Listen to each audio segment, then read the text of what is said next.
सह्याद्री पर्वत पर बने इस सप्तशृंगी मंदिर के दर्शन के लिए हम आए हैं सप्तशृंगी गढ़ में और स्वागत है आपका पहाड़ी पीपल चैनल पर। कुछ भक्तजन सप्तशृंगी मंदिर को 51 शक्तिपीठों में से एक मानते हैं और कुछ लोग इसे अर्धशक्तिपीठ के रूप में जानते हैं। सप्तशृंगी मंदिर तक कैसे पहुंचे, यहाँ पर खाने पीने और रहने के लिए क्या सुविधाएं हैं, मंदिर की पूरी जानकारी और मंदिर दर्शन के बाद आप यहाँ पर और कौन कौन सी जगह पर घूम सकते हैं, ये सब जानने के लिए आप वीडियो को एंड तक जरूर देखिएगा। सप्तशृंगी माता का ये मंदिर महाराष्ट्र में नासिक से लगभग 65 किलोमीटर की दूरी पर स्थित है। इस मंदिर तक पहुंचने के लिए आपको नासिक के ओल्ड सीबीएस से हर आधे से 1 घंटे में बस की सुविधा उपलब्ध मिलेगी और आपको बस से यहाँ तक पहुँचने के लिए 120 रुपए का किराया देना होगा। यहाँ तक पहुँचने के लिए आपको 2 से 2.5 घंटे लग जाएंगे और ये बस आपको सप्तशृंगी मंदिर के बगल में बने सप्तशृंगी बस स्टैंड पर छोड़ेगी। तो दोस्तों अभी हम सप्तशृंगी वाले रास्ते में हैं। क्या ही शानदार व्यू, देखिए कितना मजा आ रहा है। वो पीछे झरना दिख रहा है आपको, बेहतरीन लग रहा है। ये देखिए, दिल खुश हो गया इधर पर आके। सप्तशृंगी मंदिर तक आने के लिए आप कैब भी बुक कर सकते हैं या फिर आप अपने प्राइवेट व्हीकल से भी यहाँ तक आ सकते हैं। 1 डे विजिट है और रास्ते में आपको सप्तशृंगी घाट के बहुत ही सुंदर और शानदार नज़ारे देखने को मिलते ही रहेंगे। कहीं कहीं पर आपको ऐसा फील होगा कि आप किसी हिल स्टेशन में पहुंच गए हो और आप इन पहाड़ों का, इन शानदार नज़ारों का मजा लेते हुए पहुंच जाओगे यहाँ की पार्किंग में। यहाँ पर बहुत बड़ी पार्किंग है, तो आपको अपनी कार पार्किंग के लिए कोई भी असुविधा नहीं होगी। कार पार्किंग के चार्जेज यहाँ पर 50 रुपए पर 2 घंटा लगता है और बाइक के यहाँ पर 30 रुपए पार्किंग चार्ज लिया जाता है। पर कुछ लोग रास्ते के किनारे ही अपनी व्हीकल को पार्क करके मंदिर के दर्शन के लिए चले जाते हैं। पार्किंग के बगल में ही आपको भगवान शिव की बहुत ही सुंदर प्रतिमा देखने को मिलेगी। यहाँ से मंदिर तक पहुँचने के लिए आपके पास 2 रास्ते हैं, पहला सीढ़ियों से, दूसरा रोपवे से। सीढ़ियों से मंदिर तक जाने के लिए आपको सप्तशृंगी बस स्टैंड से लगभग 200 मीटर पैदल चलना होगा। पैदल मार्ग में आपको बहुत सारी दुकानें दिखेंगी जहां से आप मंदिर के लिए प्रसाद भी ले सकते हैं। ये सप्तशृंगी मंदिर में जाने का शुरुआती पॉइंट है। यहाँ से आगे आपको सीढ़ियां जाते हुए दिखेंगी और ये जो लेफ्ट साइड में आप देख रहे हैं, ये महिषासुर का मंदिर है।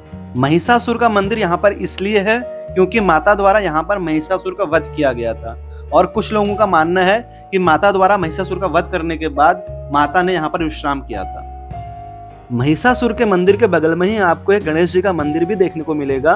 गणेश जी के मंदिर से ही सीढ़ियां शुरू होती हैं, तो भक्तजन गणेश जी के दर्शन करने के बाद ही माता के मंदिर में दर्शन के लिए जाते हैं। जो कोई भक्तजन सीढ़ियों से मंदिर तक जाना चाहते हैं तो उनके लिए बता दूं कि लगभग 500 सीढ़ियां हैं और आपको मंदिर तक पहुंचने में लगभग 45 मिनट लग जाएंगे। मंदिर में जाने का दूसरा ऑप्शन है कि आप रोपवे से चले जाइए। पार्किंग के बगल में ही जो आप ये बिल्डिंग देख रहे हैं, इसी में आपको रोपवे की टिकट मिलेगी। तो अभी चलते हैं टिकट काउंटर पर रोपवे की टिकट लेने के लिए। टिकट का प्राइस आपको 110 रुपए पर पर्सन पड़ेगा, पर 12 साल से कम बच्चों के लिए और 75 ईयर से ऊपर के लोगों के लिए ये 55 रुपया पर पर्सन हो जाती है। और टिकट लेने के बाद जब आप रोपवे कॉम्प्लेक्स में अंदर की तरफ जाएंगे तो अंदर आपको बहुत सारी शॉपिंग की दुकानें देखने को मिलेंगी और इसी कॉम्प्लेक्स में आपको खाने पीने के लिए बहुत सारे रेस्टोरेंट बने भी देखने को मिलेंगे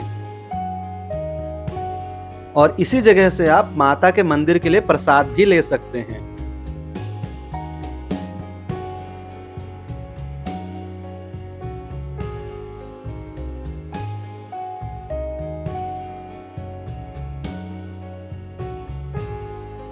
कॉम्प्लेक्स में ही थोड़ा अंदर जाने के बाद अगर आप थक जाते हैं तो यहाँ बैठने के लिए बहुत सारी चेयर रखी गई हैं, आप इनमें बैठ के थोड़ा सा विश्राम कर सकते हैं। पूरे कॉम्प्लेक्स में मंदिर के लिए प्रसाद की दुकानें आपको हर जगह यहाँ पर मिलती ही रहेंगी। बस इसी बीच आप पहुंच जाओगे रोपवे के पास ही में। यहाँ पर रोपवे की बस में बैठने के लिए आपको कुछ देर इंतजार भी करना पड़ सकता है। कुछ देर इंतजार करने के बाद लास्टली आ ही गई रोपवे वाली बस। बिल्कुल ट्रेन की तरह लग रही है। जहां सीढ़ियों से चढ़ने में आपको 45 मिनट लगेंगे, वहीं रोपवे से आप केवल 1 मिनट में ही मंदिर के पास पहुंच जाएंगे।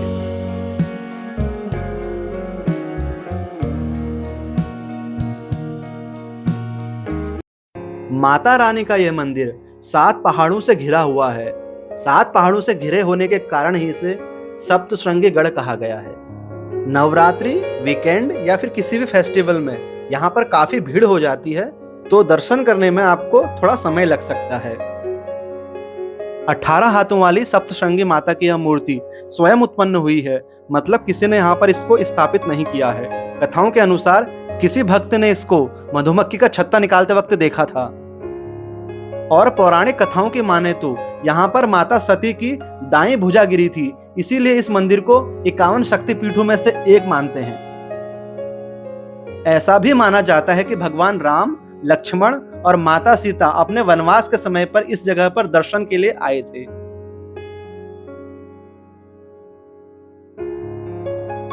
और हाँ, एक और बात, आपने जो शुरुआत में रोपवे के लिए टिकट ली थी, वो टिकट रोपवे में आने और जाने दोनों तरफ के लिए थी। मतलब शुरुआत में जो आपने आने के लिए रोपवे की टिकट ली थी, उसको संभाल के रखना, वही टिकट आपको रोपवे से वापस भी लेके जाएगी।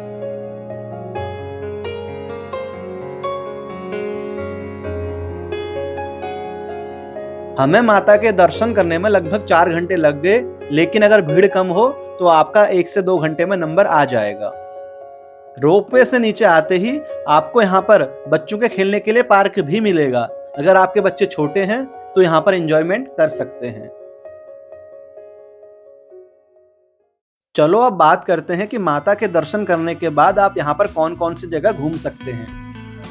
सप्तशृंगी माता के दर्शन करने के बाद आपको एक और जगह आना होता है, वो है शिवालय तालाब। शिवालय तालाब का पानी बहुत ही पवित्र माना जाता है। कुछ लोग सबसे पहले इस तालाब में स्नान करते हैं, उसके बाद सप्तशृंगी माता के दर्शन के लिए जाते हैं। ये तालाब मंदिर से लगभग 500 मीटर की दूरी पर स्थित है। ये शिवालय तालाब के बगल में ही आपको सिद्धेश्वर महादेव मंदिर भी मिलेगा। तो अभी चलते हैं महादेव के मंदिर पे, वहां पे भी दर्शन करने होते हैं। माता के दर्शन करने के बाद आप सिद्धेश्वर महादेव मंदिर पर जरूर आना। अति प्राचीन मंदिर है और शिवालय तालाब के बगल में ही है। यह मंदिर पूरा काले पत्थरों से बना हुआ है। इसकी बनावट बिल्कुल केदारनाथ के मंदिर से मिलती है। इस मंदिर को इंदौर की महारानी अहिल्याबाई होलकर ने बनवाया था। तो आप भी इस मंदिर पर दर्शन के लिए जरूर आना।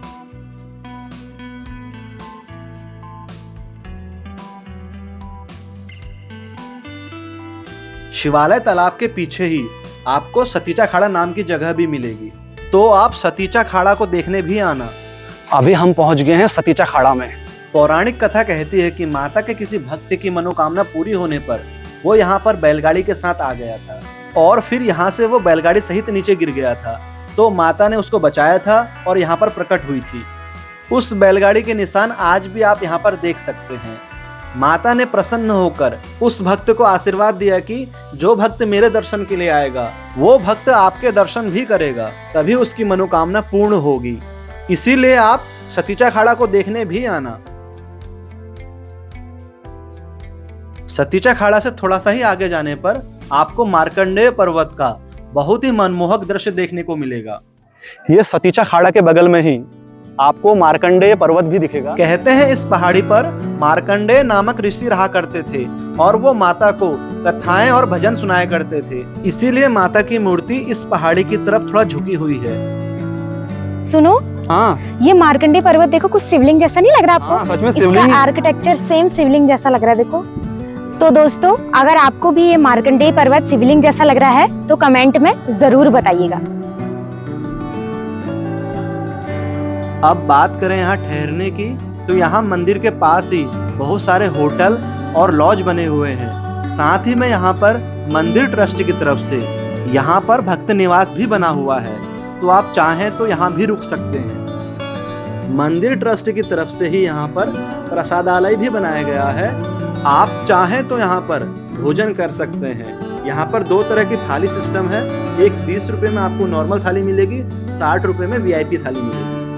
और यहाँ पर भोजन करने का समय नाश्ते के लिए सुबह 8 से 10 है, लंच के लिए सुबह 11 से 2:30 बजे तक है और डिनर के लिए शाम को 7 बजे से शाम को 9 बजे तक है। और यहाँ पर भोजन करने के लिए पहले आपको टोकन लेना पड़ेगा।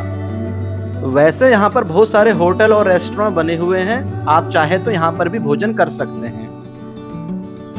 तो सप्तश्रृंगी माता के व्लॉग में बस इतना ही। वीडियो कैसा लगा कमेंट में जरूर बताइएगा। लाइक शेयर और सब्सक्राइब तो कर ही दीजिएगा। जय हिंद, जय भारत।